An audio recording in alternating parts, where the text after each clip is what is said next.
নমস্কাৰ। আমি জয়জ্যোতি প্ৰাতৰ টাইমৰ পৰা সকলোকে ভোগালী বিহুৰ আমি লগ জনাইছোঁ। আজি আমি পুৱাই উপস্থিত হৈছোঁ প্ৰাতৰ টাইমৰ পৰা এজন খুমটাই সমষ্টিৰ বিশিষ্ট ব্যক্তি, সমাজকৰ্মী পৰামজ্যোতি শইকীয়া ডাঙৰীয়াৰ ঘৰত। আৰু তেখেতৰ যি ৰাজনৈতিক আলোকপাত, ৰাজনৈতিক দিশত তেখেতে কেনেধৰণৰ অৰিহণা বা সামাজিক দিশত, সাংস্কৃতিক দিশত এই সকলোবিলাক কথা আজি জনাৰ আমি প্ৰয়াসে এই পৰামজ্যোতি ডাঙৰীয়াৰ ঘৰত আমি উপস্থিত হৈছোহি। পাছতে মোৰ পৰা আপোনাক নমস্কাৰ জনাইছোঁ। নমস্কাৰ, সকলোকে মই ভোগালী বিহুৰ আৰু নৱবৰ্ষৰ শুভেচ্ছা জ্ঞাপন কৰিছোঁ। পৰামজ্যোতি ডাঙৰীয়াই কি ক'ব যে আমি সততে আপোনাৰ এটা নাম খুমটাই সমষ্টিত চৰ্চা হৈ আহিছে যে 2026 বৰ্ষৰ যি সাধাৰণ নিৰ্বাচন, এই নিৰ্বাচনৰ কাৰণে পৰামজ্যোতি শইকীয়াদেৱেও এটা চেষ্টা চলাইছে বুলি গম পাইছোঁ। যে আৰু কথাটো হ'ল কি, খুমটাই সমষ্টিৰ আলিয়ে গলিয়ে আচলতে পৰামজ্যোতি শইকীয়া আমি দেখা পোৱা যায়। কেনেকে ধৰণে আচলতে আপুনি আগবাঢ়িছে ক'ব? হয়, আমাৰ সমষ্টিৰ প্ৰাক্তন বিধায়িকা, প্ৰাক্তন মন্ত্ৰী, কংগ্ৰেছ দলৰ তেখেতে দল ত্যাগ কৰি বিৰোধী দলত যোগদান কৰাৰ পিছত আমাৰ দলটো নেতৃত্বহীনতাত ভুগিছিল। আমাৰ কৰ্মীসকল হতাশ হৈ পৰিছিল। ঠিক তেনে সন্দিক্ষণতে কৰ্মীসকলৰ অনুৰোধ মৰ্মে আৰু অসম প্ৰদেশ কংগ্ৰেছ কমিটিৰ নিৰ্দেশ মৰ্মে মই সমষ্টিলৈ আহিম। আৰু বিগত সময়ছোৱাত মই সমষ্টিৰ সকলো কৰ্মীক, নবীন প্ৰবীণ সকলো কৰ্মীক, যুৱ কৰ্মীক, যুৱতীসকলক, আনকি ছাত্ৰ ছাত্ৰীসকলকো বিভিন্ন ধৰণে লগ ভাগ কৰি তেওঁলোকৰ লগত মত বিনিময় কৰি আমাৰ দলীয় সাংগঠনিক স্থিতি তৃণমূল পৰ্যায়ৰ পৰা এক সপ্তাহী পৰ্যায়লৈ মই বুলি নকওঁ, আমি আমাৰ কৰ্মীসকলৰ সহযোগত আনিবলৈ সক্ষম হৈছোঁ। আৰু ই আমাৰ দলত যথেষ্ট প্ৰভাৱ পেলাইছে। বৰ্তমান খুমটাই সমষ্টিত কংগ্ৰেছ এক শক্তিশালী দল। আৰু আজি আপোনালোকে ইতিমধ্যেই কৈছে যে ৰাইজৰ মাজত কংগ্ৰেছৰ নাম শুনিবলৈ পোৱা যায়। হয়, আমি যোৱা বিগত সময়ছোৱাত অশেষ কষ্ট কৰি দলীয় কৰ্মীসকলক লগত লৈ, যুৱ প্ৰজন্মক লগত লৈ আমাৰ দলটোক ৰাইজৰ কাষলৈ নিবলৈ সক্ষম হৈছোঁ। গতিকে আমি অহা নিৰ্বাচনৰ কাৰণে যথেষ্ট আশাবাদী। যদি পৰামজ্যোতি শইকীয়াদেৱে খুমটাই সমষ্টিত বা জিলাখনতে হওক কিবা সামাজিক দিশত আপোনাৰ যি অৱদান, এই অৱদানৰ বিষয়ে অকণমান ক'ব নেকি? আপুনি কেনেধৰণে আগবাঢ়ি দলটোৰ কাৰণে আপুনি কেনেধৰণে আগবাঢ়িছে? এটা ৰাজনৈতিক দলৰ উদ্দেশ্যই হ'ল সমাজৰ কাম কৰা, ৰাইজৰ কাম কৰা।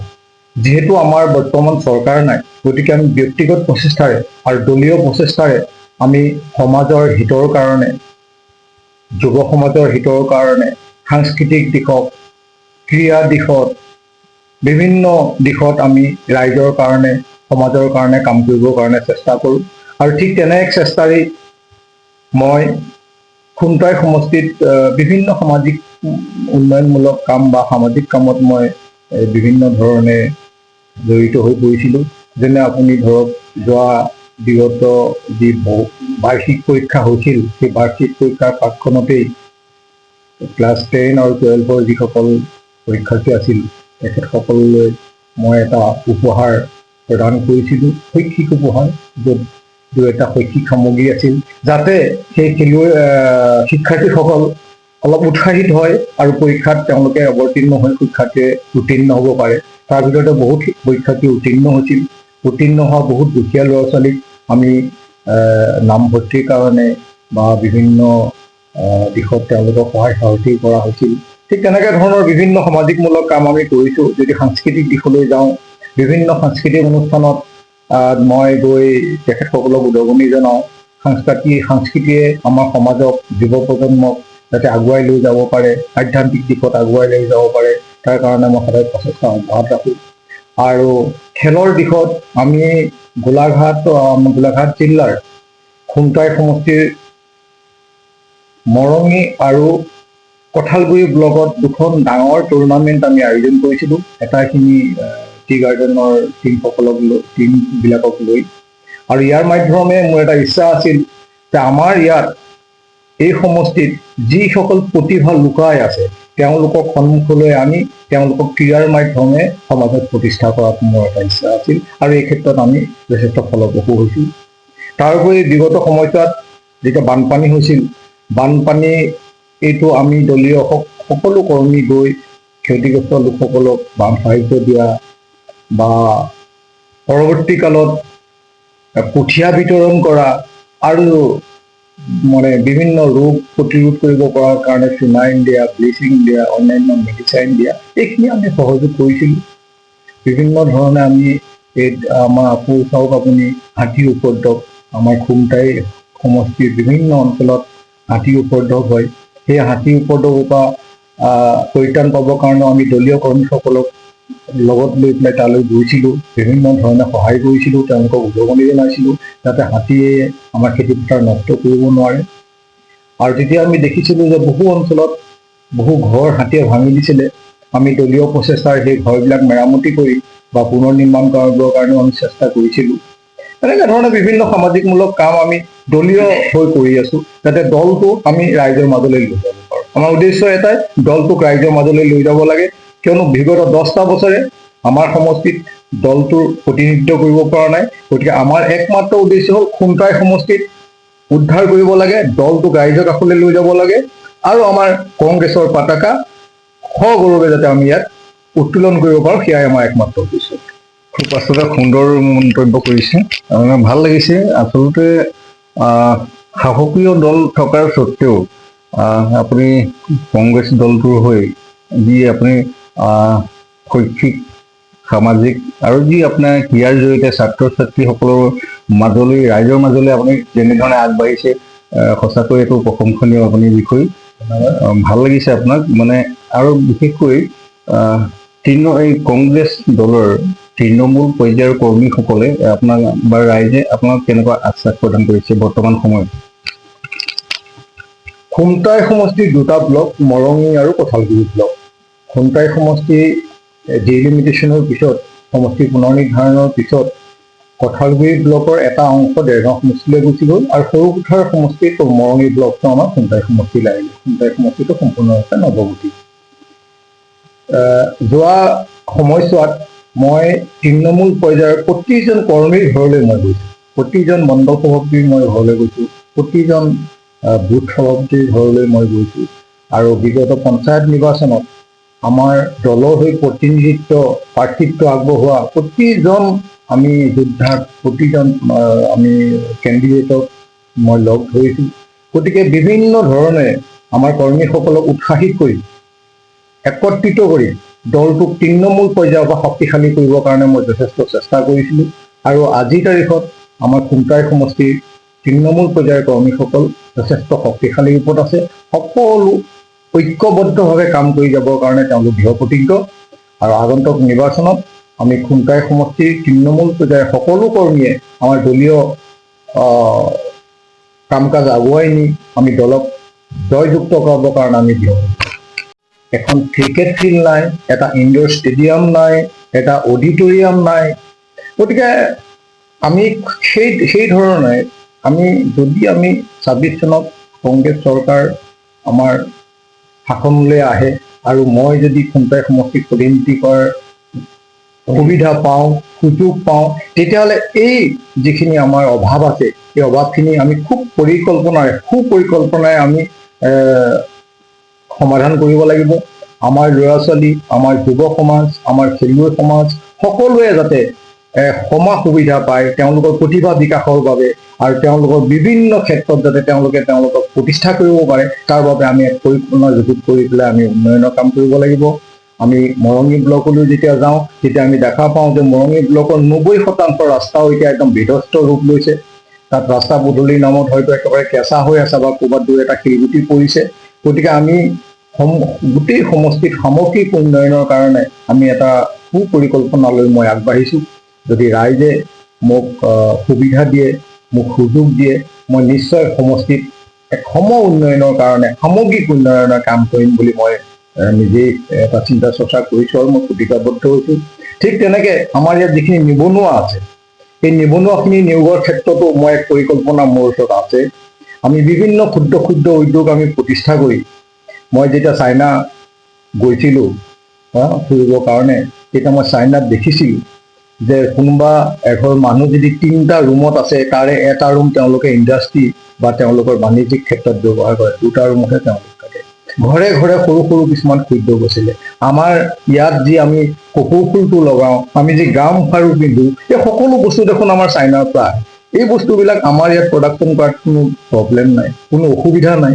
গতিকে আমি বিভিন্ন ধৰণৰ ক্ষুদ্ৰ উদ্যোগ গঢ়ি, কেৱল চৰকাৰী চাকৰিৰ ওপৰতে আমি যদি ডিপেণ্ড নকৰি, বিভিন্ন ক্ষুদ্ৰ উদ্যোগ যদি আমি গঢ়ি ঘৰে ঘৰে যদি উদ্যোগৰ এটা উৎসৱমুখৰ পৰিৱেশ আমি আনিব পাৰোঁ, এটা উদ্যোগ বিপ্লৱ যদি আমি গঢ়িব পাৰোঁ, আমাৰ খুমটাই সমষ্টিত নিবনুৱাৰ সমস্যা একেবাৰে সমাধান হৈ যাব বুলি মই ভাবোঁ। আৰু তাৰ বাবেও মই এটা সুন্দৰ পৰিকল্পনা মোৰ ওচৰত আছে। ধন্যবাদ জ্ঞাপন কৰিছোঁ। খুব সুন্দৰ আপুনি বক্তব্য ৰাখিছে। ছাত্ৰ ছাত্ৰীসকলৰ মাজলৈ আপুনি কেনেকৈ আগবাঢ়ি বা যুৱ প্ৰজন্ম কেনেকৈ আপুনি স্বাৱলম্বিতা প্ৰশস্ত কৰিবৰ কাৰণে যি আপুনি পৰিকল্পিতভাৱে আগবাঢ়িছে, ধন্যবাদ জ্ঞাপন কৰিছোঁ। এতিয়া মূল কথালৈ আহোঁ। আপুনি এই 2024 নিৰ্বাচনত আপোনাৰ ঊৰ্ধ্বতম কৰ্তৃপক্ষই কিবা সেউজীয়া সংকেত প্ৰদান কৰিছে নেকি? আমাৰ বৰ্তমানলৈকে কোনো সমষ্টিতেই এজন ব্যক্তিক কাম কৰিবৰ কাৰণে নিৰ্দেশনা এতিয়ালৈকে দিয়া নাই। হয়তো পৰৱৰ্তী কালত খুব সময়ত 15 দিনৰ ভিতৰত তেনেকুৱা নিৰ্দেশনা আহিব, কিন্তু আমি এক তেনেকুৱা নিৰ্দেশনা লৈ, তেনেকুৱা ইংগিত লৈ আমি সমষ্টিত উন্নয়নৰ কাম কৰিছোঁ। আমি দলক ৰাইজৰ কাষলৈ লৈ যাবৰ কাৰণে যত্ন কৰিছোঁ। আমাৰ তেনেকুৱা নিৰ্দেশনা থকাৰ কাৰণেই আমি লাগি আছোঁ। আমি মূল উদ্দেশ্য হ'ল যে খুমটাই সমষ্টিত কংগ্ৰেছ দলটোক আমি ৰাইজৰ কাষলৈ লৈ যাব লাগে আৰু ইয়াত আমি কংগ্ৰেছৰ পতাকা উৰুৱাব লাগে। আৰু এটা কথা আমাৰ সন্মুখলৈ আহি আছে যে কংগ্ৰেছ দলৰে খুমটাই সমষ্টিত আৰু এগৰাকী প্ৰাৰ্থীয়ে প্ৰাৰ্থিত প্ৰয়াসী এগৰাকী নাম উচ্চাৰিত হৈছে লাহে লাহে, ৰোজনীলা তিৰ্কী। তেখেতে আমি মাজে মাজে পোৱা শুনো তেখেতেও খুমটাই সমষ্টিৰ কাৰণে তেওঁ আশা কৰে। তেওঁ যিহেতু তেওঁ প্ৰাক্তন বিধায়িকা সৰুপথাৰ সমষ্টি আছে, গতিকে আপুনি কি মন্তব্য কৰিব এই ক্ষেত্ৰত? এই সময়ত মন্তব্য আপুনি যিটো কথা কৈছে, খুমটাইত প্ৰাৰ্থিত্ব প্ৰয়াসী কেইবাগৰাকীও আছে। যেনে দীপন্দিতা দুৱৰা ডাঙৰীয়ানী, তেখেতো আছে। প্ৰাৰ্থিত্ব প্ৰয়াসী আমাৰ টংককমল গগৈও আছে, প্ৰাৰ্থিত্ব প্ৰয়াসী চন্দন গোস্বামীও আছে, প্ৰাৰ্থিত্ব প্ৰয়াসী দিগন্ত বাইলুঙো আছে। গতিকে সকলোখিনি বিবেচনা কৰিব ঊৰ্ধ্বতম কৰ্তৃপক্ষই যিজন প্ৰাৰ্থী সমষ্টিত জিকি যোৱাৰ সম্ভাৱনা আছে, যাৰ সপক্ষে জনমত আছে, জনসাধাৰণৰ ওচৰত যাৰ গ্ৰহণযোগ্যতা আছে, নিশ্চয় তেওঁৱেই প্ৰাৰ্থিত্ব পাব। আৰু এইবাৰ আপুনি দেখিছে যে আমাৰ স্ক্ৰিনিং কমিটিৰ চেয়াৰপাৰ্চন হৈ পেলাই মাননীয় প্ৰিয়ংকা গান্ধী যি আহিছে, গতিকে তেখেতে নিশ্চয় বিবেচনা কৰিব। সমষ্টিত যিজন প্ৰাৰ্থী জিকি যোৱাৰ সম্ভাৱনা আছে তেওঁক টিকট প্ৰদান কৰিব। আৰু আমি সকলোৱে কাম কৰি আছোঁ মিলিজুলি। আমি প্ৰথমে দলৰ কাম কৰি আছোঁ, টিকট যোনে আনিব নিশ্চয় তেওঁলোকক মিলিজুলি কাম কৰিব লাগিব। ধন্যবাদ জ্ঞাপন কৰিছোঁ। এয়া আছিল আমাৰ এজন খুমটাই সমষ্টি ভাৰতীয় জাতীয় কংগ্ৰেছ দলৰ এজন নিষ্ঠাৱান কৰ্মী পুৰণজ্যোতি শইকীয়া ডাঙৰীয়া। তেখেতে যথেষ্ট গুৰুত্ব মন্তব্য আগবঢ়ালে। সমাজৰ কাৰণে আচলতে তেখেতে কিখিনি অৰিহণা আগবঢ়াইছে সেয়া আমাৰ পাত্ৰতাইমৰ দৰ্শকসকলক আচলতে জনাইছে। তেখেতৰ যি আচলতে আমি তেখেতক ইণ্টেলেকচুৱেল পাৰ্চন বুলি আমি ক'ব বিচাৰিছোঁ। বিশেষকৈ আমি যিকেইটা কথা আচলতে জনাইছে, তেখেতে খুব তৎকালে আচলতে তেওঁ প্ৰাৰ্থিত্ব বিচৰা নাই। তেখেতে সমাজৰ যোগেদি, সমাজৰ অৰিহণাৰ যোগেদি যুৱ প্ৰজন্মক স্বাৱলম্বিতা পথ প্ৰশস্ত কৰা যিটো সুচিন্তা, মানসিকতা, ক্ৰিয়াৰ বিষয়ে তেখেতে ক'লে। গতিকে আমি তেখেতে আচলতে খুমটাই সমষ্টিত প্ৰতিনিধিত্ব কৰাৰ এজন যোগ্য ব্যক্তি বুলি আমি বিবেচনা আচলতে কৰোঁ। খুব সুন্দৰ আচলতে তেখেতে মন্তব্য আগবঢ়ালে। আমি এই ক্ষেত্ৰতে ইয়াৰ পাছতে আমি আপোনাৰ পৰা বিদায় দিছোঁ। আপোনাৰ সুস্বাস্থ্য আৰু দীৰ্ঘায়ু আমি কামনা কৰিছোঁ। ধন্যবাদ। Mobile plus physiotherapy wellness and rehabilitation centre দক্ষিণ কামৰূপৰ ব্যৱসায়িক প্ৰাণকেন্দ্ৰ বিজয়নগৰৰ লগতে VIP চক আৰু গুৱাহাটী মালিগাঁও পাণ্ডৱনগৰত থকা তিনিওখন ক্লিনিক বৰ্তমান প্ৰায় 20 বছৰৰ অভিজ্ঞতা পুষ্ট তথা এতিয়ালৈকে প্ৰায় 40,000 ৰোগীক সুস্থ কৰি তোলা ডক্টৰ পল্লৱী নাথৰ তত্ত্বাৱধানত চলি আছে। এই ফিজিঅ'থেৰাপি চেণ্টাৰ তিনিটাত বৰ্তমান অভিজ্ঞ ডক্টৰৰ দ্বাৰা যিকোনো জটিল ফিজিঅ'থেৰাপি চিকিৎসাৰ লগতে যিকোনো ৰোগীৰ ঘৰলৈ গৈ চিকিৎসা সেৱাৰ সুব্যৱস্থাও ৰাখিছে। আমাৰ ঠিকনা movable plus physiotherapy wellness and rehabilitation centre, opposite Uparshali Bijoynagar SBI branch. আমাৰ VIP চকৰ ঠিকনাটো হ'ল VIP chowk near VIP bus stop, Borjhar, Guwahati. আমাৰ মালিগাঁও ঠিকনাটো হ'ল চেলাছ 360 physiotherapy and rehabilitation centre, Maligaon, Pandavnagar, Guwahati 12। আমাৰ যোগাযোগ নম্বৰ হৈছে 8011744696।